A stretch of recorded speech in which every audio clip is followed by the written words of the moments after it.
AI की दुनिया में ना बड़े बड़े फ्लैशी मॉडल्स की बातें तो खैर सभी करते हैं। लेकिन आज हम बात करने वाले हैं पर्दे के पीछे के एक असली हीरो की। एक ऐसे स्मार्ट मैनेजर की जो ये तय करता है कि जब कोई सवाल एआई से पूछा जाए तो उसका जवाब आखिर देगा कौन। तो चलिए आज इसी स्मार्ट मैनेजर की कहानी को जरा समझते हैं। अच्छा, इसको समझने का ना सबसे बढ़िया तरीका एक सवाल से शुरू होता है। मान लेते हैं कि हमारे पास एक टीम है, ठीक है? अब काम हर तरह का आ रहा है, कुछ एकदम सिंपल तो कुछ बेहद मुश्किल। तो सवाल ये है कि ये काम टीम में बांटा कैसे जाएगा? तो देखिए, जाहिर सी बात है, हर काम के लिए सही इंसान को ही चुना जाएगा, है ना? भाई कोई भी अपने सबसे सीनियर और महंगे एक्सपर्ट को छोटे मोटे रोजमर्रा के काम पर तो नहीं लगाएगा, और ना ही किसी जूनियर के हाथ में सबसे मुश्किल प्रोजेक्ट थमा देगा। बात एकदम सीधी सी है, सही काम के लिए सही टूल। चलिए अब इसी आइडिया को लेकर चलते हैं एआई की दुनिया में, खास तौर पर लार्ज लैंग्वेज मॉडल्स जिन्हें हम एलएलएम्स कहते हैं उनके लिए। और यहीं पर ना डेवलपर्स के सामने एक बहुत बड़ी दुविधा, एक बहुत बड़ी चुनौती आकर खड़ी हो जाती है।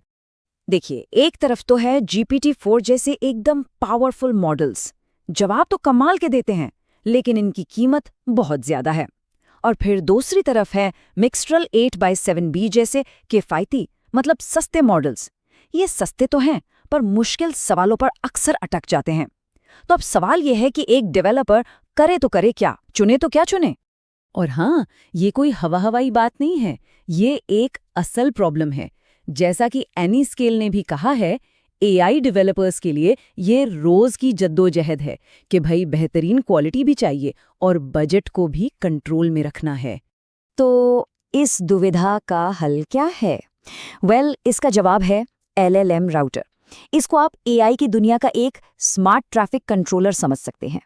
अगर बिल्कुल आसान भाषा में कहूँ तो एलएलएम राउटर ठीक उस स्मार्ट टीम मैनेजर की तरह है जिसकी बात हमने एकदम शुरुआत में की थी। ये आने वाले हर सवाल को, हर क्वेरी को अच्छे से जांचता है और फिर ये डिसाइड करता है कि इस काम के लिए सबसे बेस्ट एआई मॉडल कौन सा रहेगा। और इसके काम करने का तरीका भी ना काफी सीधा सा है। सोचिए कि राउटर एक गेटकीपर है। ये सवाल को पकड़ता है, उसकी मुश्किल को समझता है और फिर उसे सही मॉडल के पास भेज देता है। और नतीजा ये कि कम से कम खर्च में सबसे अच्छी क्वालिटी मिल जाती है। लेकिन अब सवाल ये उठता है कि ये राउटर सोचते कैसे हैं? मतलब आखिर ये फैसला लेते कैसे हैं कि कोई सवाल मुश्किल है या आसान? तो असल में ना इनके पास सोचने की कई अलग अलग स्ट्रैटेजीज, कई अलग अलग रणनीतियां होती हैं। ये कोई तुक्का नहीं मारते, नहीं, इनके पास प्रॉपर तरीके होते हैं। ये सवाल की मुश्किल को आंक सकते हैं, एक जैसे सवालों के ग्रुप्स यानी क्लस्टर बना सकते हैं, इंसानों के फीडबैक से सीख सकते हैं, और तो और ये भी पता लगा सकते हैं कि कोई मॉडल अपने जवाब को लेकर कितना कॉन्फिडेंट है। इन्हीं में से एक तरीका है क्लस्टरिंग का, जिसे हम कह सकते हैं ग्रुप बनाना, जैसे यूनिरूट सिस्टम करता है। ये राउटर क्या करता है कि एक जैसे सवालों को एक ग्रुप में डाल देता है और फिर धीरे धीरे ये सीखता है कि किस टाइप के सवालों के ग्रुप के लिए कौन सा मॉडल सबसे बढ़िया काम करता है। एक और बड़ा मजेदार तरीका है इंसानी फीडबैक से सीखना।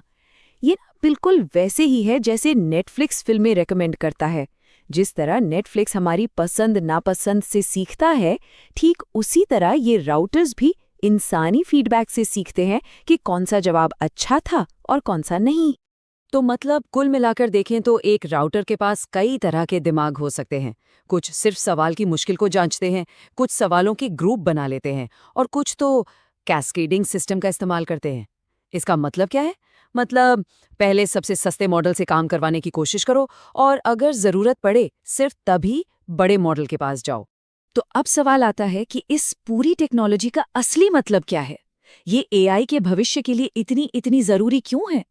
देखिए, बात सिर्फ पैसे बचाने की नहीं है, नहीं, बात है पूरे सिस्टम को ही ज्यादा स्मार्ट बनाने की। और जरा ये आंकड़ा देखिए, 70%। जी हाँ, कुछ कामों में सिर्फ एक बड़े मॉडल के बजाय अगर एलएलएम राउटर का इस्तेमाल किया जाए तो लागत में 70% तक की कमी आ सकती है। ये कोई छोटी बात नहीं है। ये चार्ट ना सारी कहानी एकदम साफ कर देता है। एक तरफ देखिए पावरफुल मॉडल जो महंगे हैं, दूसरी तरफ रैंडम रूटिंग जिसकी क्वालिटी अच्छी नहीं है, और फिर आता है एलएलएम राउटर जो आपको बेस्ट परफॉर्मेंस देता है, वो भी कम से कम लागत में। मतलब हाई क्वालिटी और कम खर्च, दोनों एक साथ। और सबसे ज़रूरी बात पता है क्या है? ये टेक्नोलॉजी ना स्मार्ट और किफ़ायती दोनों तरह के सिस्टम बनाने में मदद करती है। जैसे ऑटोमिक्स जैसे सिस्टम को ही ले लीजिए। ये पहले एक छोटे मॉडल को काम देते हैं और उससे कहते हैं कि भाई अपना जवाब खुद चेक करो। अगर जवाब में कोई गड़बड़ लगती है, सिर्फ तभी वो काम बड़े और महंगे मॉडल के पास भेजा जाता है। तो आखिर में ये सब क्यों इतना मायने रखता है? भाई सीधी सी बात है, ये एआई ऐप्स को चलाने का खर्च ज़बरदस्त तरीके से कम कर देता है। ये डेवलपर्स को आज़ादी देता है कि वो कम बजट में भी हाई क्वालिटी प्रोडक्ट बना सकें। और शायद सबसे बड़ी बात, ये एआई के बारे में हमारे सोचने का तरीका ही बदल रहा है। अब फोकस एक सुपर इंटेलिजेंस बनाने पर नहीं, बल्कि स्पेशलिस्ट मॉडल्स की एक पूरी टीम बनाने पर है। तो ये सब हमें एक बहुत ही दिलचस्प सवाल पे लाकर खड़ा कर देता है।